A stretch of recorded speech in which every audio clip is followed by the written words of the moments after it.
2월 23일 말씀 묵상을 시작하겠습니다. 오늘 말씀은 예레미야서 11장 18절부터 12장 6절까지의 말씀입니다. 계속해서 예레미야는 유다 백성들에게 심판의 경고를 하였습니다. 그에 대한 반응으로 예레미야의 이 고향인 이 아나돗 사람들은 회개는커녕 예레미야를 죽이려 하였습니다. 참으로 아이러니하죠. 하나님의 일을 감당하면 감당할수록 더욱더 어려운 문제들이 나타나기 때문이죠. 예레미야도 그랬고 오늘날도 마찬가지입니다. 성도는 순종으로 인하여 삶 속에서 고난을 당합니다. 그런데 더욱더 이해할 수 없는 것은 악인들의 삶은 평탄해 보인다라는 것이죠. 믿지 않는 자들의 삶이 더 부요해 보이고 그들의 삶이 더욱더 평안해 보입니다. 이러한 문제를 우리는 어떻게 봐야 할까요? 오늘 본문을 통해서 그 열쇠를 발견했으면 좋겠습니다. 18절입니다. 여호와께서 내게 알게 하셨으므로 내가 그것을 알았나이다. 그때 주께서 그들의 행위를 내게 보이셨나이다. 주께서 그들의 행위를 내게 보이셨나이다. 여기서의 행위란 바로 이 예레미야의 고향인 이 아나돗 사람들의 살해 음모를 말합니다. 하나님께서는 이 예레미야에게 아나돗 사람들의 이 살해 음모를 계시를 통해서 미리 알려주셨습니다. 19절입니다. 나는 끌려서 도살당하러 가는 순한 어린 양과 같으므로 그들이 나를 해하려고 꾀하기를 우리가 그 나무와 열매를 함께 박멸하자. 그를 살아있는 자의 땅에서 끊어서 그의 이름이 다시 기억되지 못하게 하자 함을 내가 알지 못하였나이다. 우리가 그 나무와 열매를 함께 박멸하자. 여기서 나무란 바로 예레미야를 말하죠. 그리고 이 열매는 그의 입에서 선포되어지는 예언의 말씀입니다. 즉 하나님의 말씀이 선포되는 것을 막으려는 행위입니다. 그런데 이들은 이런 행위가 예레미야라는 한 사람을 죽이는 행위가 아니라 즉 천지 만물을 창조하신 이 만왕의 왕, 이 하나님께 반역하는 일임을 전혀 알지 못했습니다. 어찌됐든 이 예레미야는 하나님의 도우심으로 살 수 있었습니다. 그러나 그렇다 할지라도 예레미야는 상심했을 것이고 매우 낙담했을 것입니다. 사회적, 심리적 안정감을 얻을 수 있는 그런 고향 사람들로부터 버림을 받았기 때문이죠. 20절입니다. 공의로 판단하시며 사람의 마음을 감찰하시는 만군의 여호와여 나의 원통함을 주께 아뢰었사오니 그들에게 대한 주의 보복을 내가 보리이다 하였더니 이제 예레미야는 비로소 깨닫게 됩니다. 어제 말씀 묵상 본문이었죠. 14절인가요? 조금 전 바로 불과 얼마 안 됐어요. 불과 조금 전 24절에서 예레미야는 이들을 위해서 기도하려 하였습니다. 그리고 하나님께서는 그 행위를 막으셨죠. 기도하지 말아라. 그리고 또한 그들이 내게 부르짖을 때 내가 그 부르짖는 소리를 듣지 않겠다 하셨습니다. 아마도 예레미야는 이때 하나님의 뜻을 이해하지 못했을 것 같아요.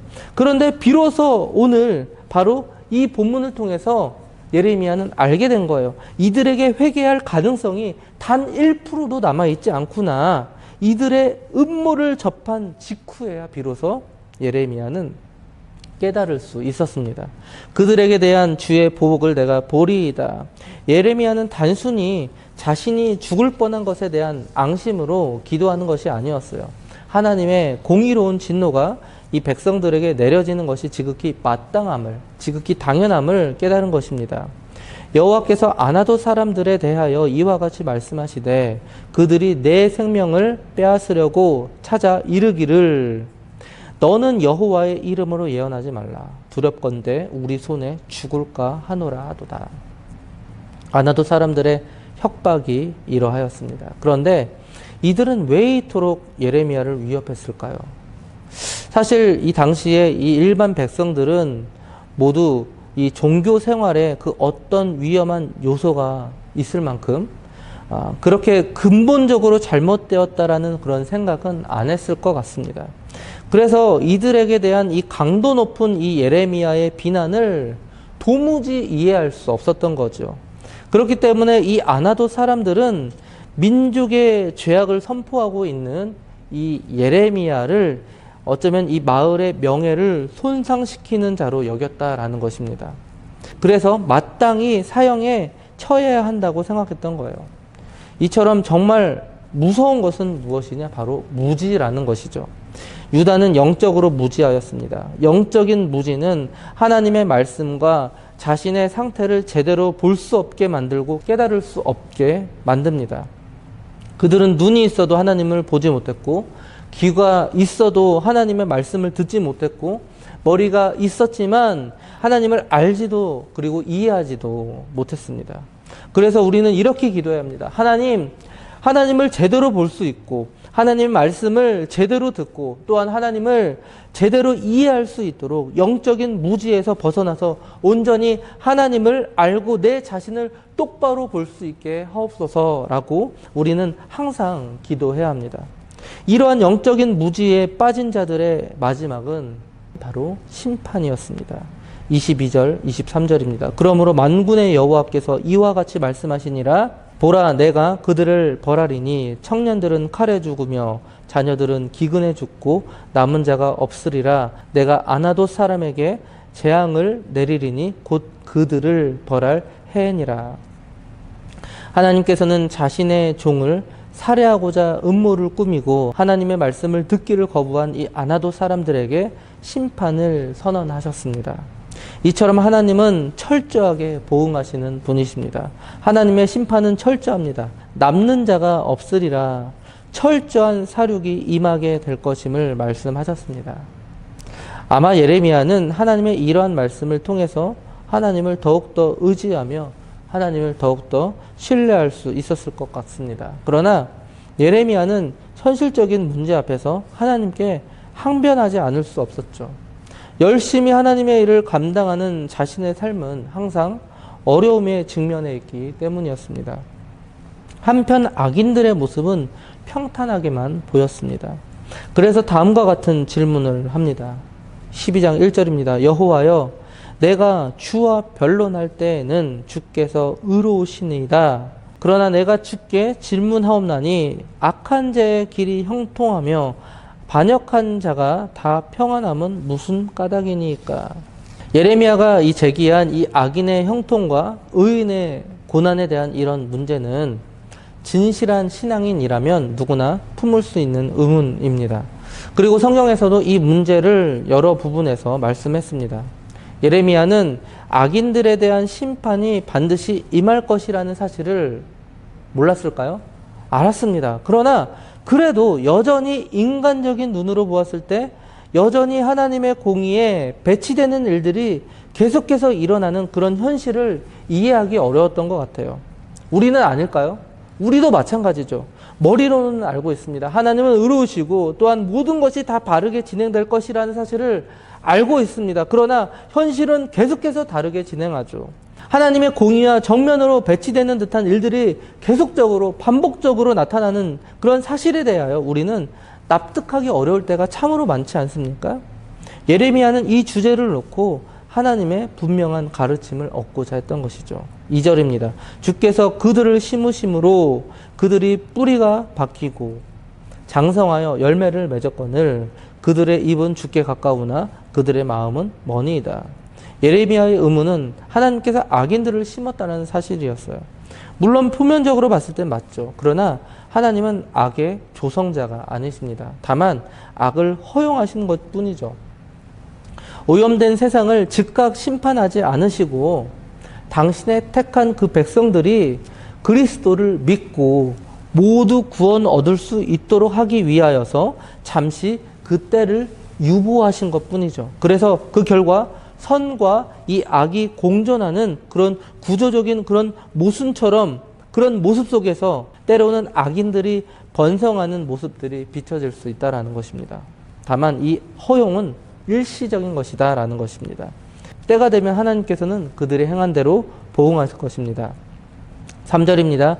여호와여, 주께서 나를 아시고 나를 보시며 내 마음이 주를 향하여 어떠함을 감찰하시오니 양을 잡으려고 끌어냄과 같이 그들을 끌어내시되 죽일 날을 위하여 그들을 구별하옵소서.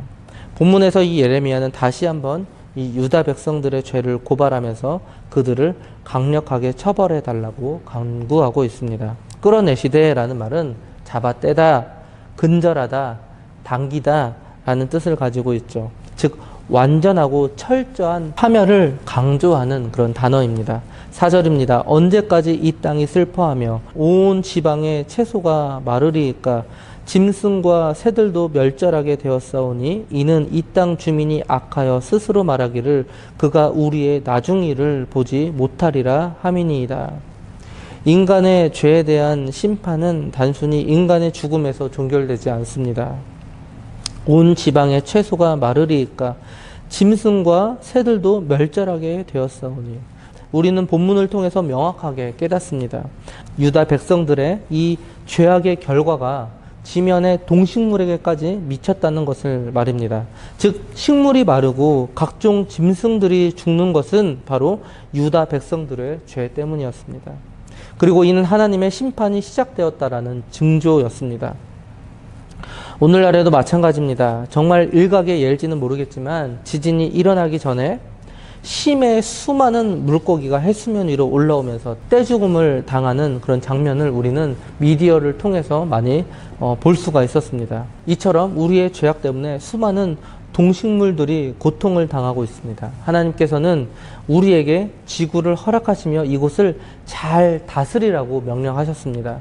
같이 더불어 살 수 있는, 잘 살 수 있는 공간이 되기 위하여 우리는 가장 먼저 하나님의 말씀에 순종해야 합니다. 하나님의 말씀에 대한 그런 순종만이 하나님의 이 다스림에 대한 명령을 가장 잘 실천할 수 있는 그런 방법이라는 것이죠. 지금부터라도 하나님의 말씀에 순종하여 아름다운 환경 속에서 동식물들과 공존하며 잘 살아갈 수 있었으면 좋겠습니다. 5절입니다. 만일 내가 보행자와 함께 달려도 피곤하면 어찌 능히 말과 경주하겠느냐? 내가 평안한 땅에서는 무사하려니와 요단강 물이 넘칠 때에는 어찌하겠느냐? 하나님께서는 예레미야의 질문에 답변을 하시기 전에 먼저 예레미야를 가볍게 책망하셨습니다. 아나돗 사람들의 핍박으로 인한 불평이라는 것을 하나님은 다 아셨죠. 즉 현재의 이런 고난이 정말 견디기 어려운 것이라면 앞으로 험난한 일이, 더욱더 험난한 일이 닥칠 때 너는 어떻게 극복할 수 있겠느냐라며 이 예레미야를 타이르고 계셨습니다.